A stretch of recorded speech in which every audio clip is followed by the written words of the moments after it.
Eropa diacak-acak. Bagaimana Veda Pratama dan Mario Aji mempermalukan dunia di sirkuit neraka Brazil? Apa yang terjadi ketika teknologi motor bernilai ratusan miliar rupiah harus berhadapan dengan sebidang tanah yang hancur berantakan? Akhir pekan di Grand Prix Brazil 2026 seharusnya menjadi pesta balap yang eksotis. Namun, bagi para pembalap, sesi free practice 2 dan kualifikasi ini berubah menjadi mimpi buruk yang bisa merenggut nyawa. Sebuah skandal memalukan terjadi. Aspal sirkuit berlubang di tengah sesi. Dorna panik, tim-tim Eropa mengamuk, dan ritme balap hancur lebur. Tapi tahukah kalian, di dalam dunia balap, pepatah lama selalu berlaku. Kekacauan adalah sebuah tangga.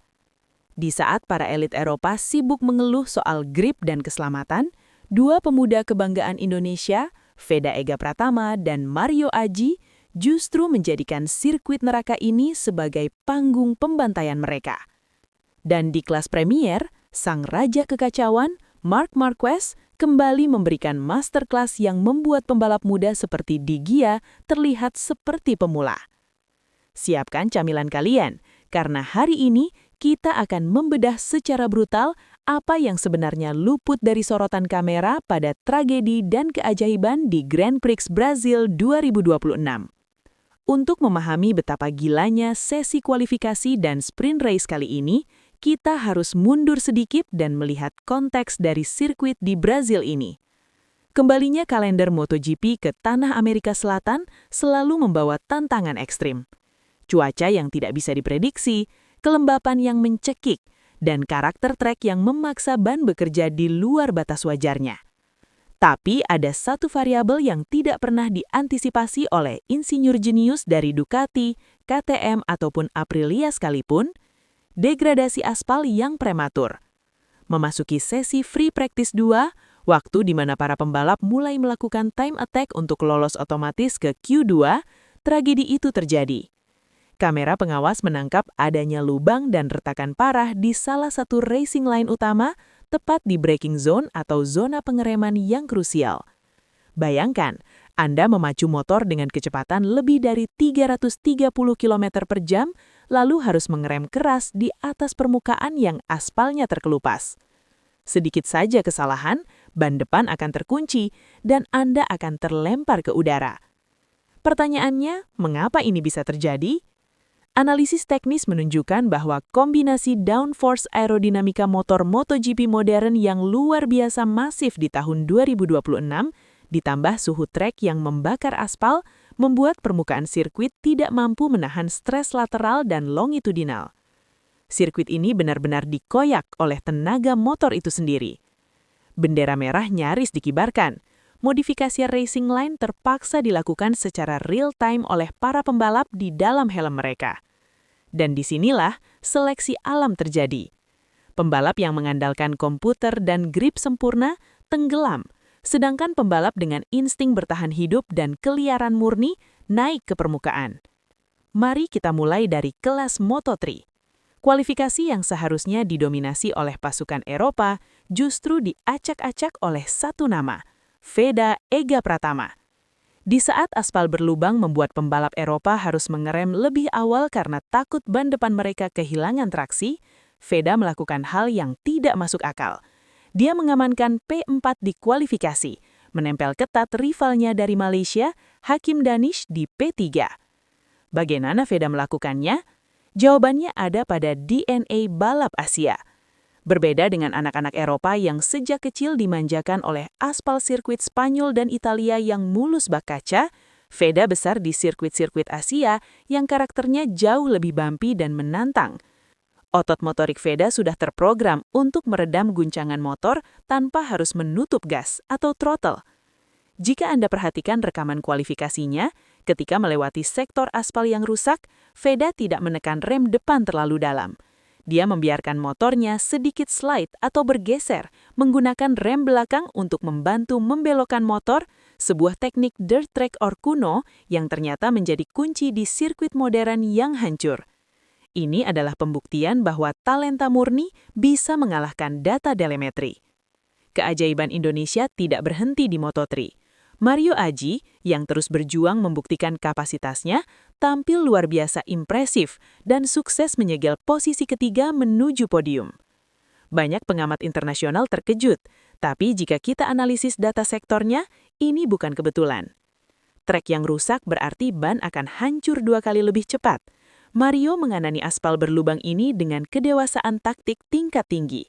Dia mengubah titik apexnya, sedikit melebar di tikungan yang rusak, memutar motornya dengan cepat atau V-shape line, dan mendirikan motor sesegera mungkin untuk berakselerasi. Taktik ini menyelamatkan tepi bannya atau edge gripnya, sesuatu yang gagal dilakukan oleh banyak pembalap di sekitarnya. Ini bukan sekedar nekat, ini adalah racecraft seorang veteran yang terperangkap dalam tubuh pembalap muda. Dan kini, kita masuk ke menu utama. Puncak kegilaan akhir pekan ini terjadi di sprint race kelas Premier. Kondisi sirkuit yang masih cacat menghadirkan tantangan psikologis yang brutal. Dan jika kita bicara soal trek yang tricky, minim grip, dan butuh improvisasi, semua orang di paddock tahu siapa monster yang akan bangun dari tidurnya. Ya, Marc Marquez. Sprint race ini menyajikan duel brutal. Jorge Martin berhasil mengamankan podium dengan gaya balapnya yang mengandalkan pengereman keras, tapi pertunjukan sebenarnya adalah sekolah balap gratis yang diberikan King Marc kepada Fabio Di Giannantonio. Di Gia tampil cepat, dia memiliki motor yang mendukung, tapi dia tidak memiliki pengalaman menari di atas penderitaan seperti Marquez. Analisis taktiknya begini. Di Gia berulang kali mencoba menggunakan racing line konvensional, berusaha menghindari lubang aspal dengan cara mengubah ritme pengereman secara drastis. Marquez membaca kelemahan kepanikan ini. Di lap-lap krusial, alih-alih menghindari area aspal yang rusak, Marquez menggunakan motornya untuk memblokir jalur pelarian Di Gia, memaksa Di Gia mengerem di sisi trek yang paling kotor, atau dirty track. Saat Di Gia melebar karena kehilangan traksi, Marquez dengan mudah melakukan cutback atau memotong ke dalam dan meninggalkannya. Marquez tidak melawan aspal yang rusak, dia menggunakannya sebagai senjata. Itulah kenapa dia memenangkan sprint race ini dan kasih paham ke seluruh grid bahwa teknologi aerodinamika sehebat apapun tidak bisa menggantikan insting pembunuh seorang juara dunia sejati. Grand Prix Brazil 2026 akan dikenang bukan karena sirkuitnya yang indah, tapi karena ia menelanjangi satu fakta penting dalam dunia motorsport modern. Regulasi dan teknologi telah membuat motor terlalu kuat untuk infrastruktur sirkuit saat ini. Skandal aspal berlubang ini tamparan keras bagi Dorna Sports dan FIM. Keselamatan pembalap adalah harga mati, dan beruntung tidak ada insiden fatal yang terjadi di zona tersebut selama kualifikasi dan sprint race. Tapi dari sudut pandang olahraga, kekacauan ini memberi kita tontonan paling murni.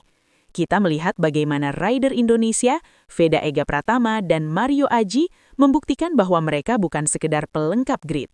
Mereka adalah ancaman nyata yang bisa mengacak-acak dominasi Eropa ketika kondisi menyamaratakan performa mesin. Kita juga melihat bagaimana seorang Marc Marquez menolak untuk tunduk pada usia dan situasi, mengajarkan generasi baru bahwa balap motor lebih dari sekedar membaca layar komputer. Hari itu di Brazil, aspal memang hancur berantakan, namun mentalitas para juara sejati justru terbentuk dengan sangat solid. Nah, bagaimana menurut kalian? Apakah FIM harus memberikan penalti kepada penyelenggara sirkuit di Brazil atas insiden aspal ini? Dan apakah Veda dan Mario Aji sudah layak dilirik oleh tim-tim elit pabrikan Eropa musim depan? Coba tulis analisis dan pendapat kalian di kolom komentar, karena komentar yang paling tajam akan saya pin. Jangan lupa untuk klik tombol like jika kalian setuju dengan analisis video ini, dan subscribe agar tidak ketinggalan deep dive dunia balap berikutnya. Saya, nama Anda, atau channel Anda, tetap gaspol dan sampai jumpa di garis finish.